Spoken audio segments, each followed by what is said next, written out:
點解我咁後生就財務自由，而你就要做社畜做流奴呢？因為我識得擠一樣嘢出嚟。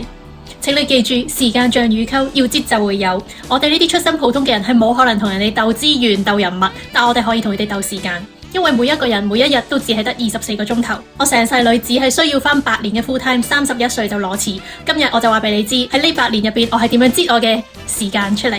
你學到7成嘅話，下一個裸辭嘅就係你啦。第一，我會喺車度化妝，我唔會理其他人嘅目光，因為呢一啲乘客其實落咗車之後就拜拜㗎啦。但係我就確保到自己瞓得夠，同埋每一日都有一個精神奕奕嘅樣，見一啲高層同埋見我嘅客戶。第二，大身大便做咩呢？唔通真係女神就唔屙屎咩？只要你培養到呢一個生理時鐘，你就唔需要花時間專登早啲起身喺屋企踎廁所。第三，大飯。如果你啲飯腳係冇辦法令到你可以上位嘅話，你不如慳翻啲時間大飯嗱臨食完之後睇下個股市，研究下個朝早個市係點樣行。然後中午開始咧，港股係好興彈一彈嘅。如果你手上有貨嘅話，呢一個係你出貨嘅好時機。如果你做衍生工具嘅話，呢一個就會係你反向入貨嘅機會啦。第四，收工去上堂。普通人你要追上一啲本身出身就已經好嘅人，就唯有用知識去彌補你嘅不足。我本身住屯門嘅，我係唔會星期6日專登出對面海度返學嘅，所以我寧願辛苦啲，放工之後由尖沙咀去港島區嗰度上堂。我係上好多關於投資同埋做小生意嘅堂嘅。呢一個習慣其實去到我移民之後喺倫敦嘅時候，我都一直保持住嘅。第五，唔需要上堂日子咧，我就會去健身。記住，健康嘅身體先至係你最大嘅籌碼。咁當然，如果你練到一個美好嘅線條嘅話，咁做事就更加會事半功倍啦。第六，沖涼都要 multitasking。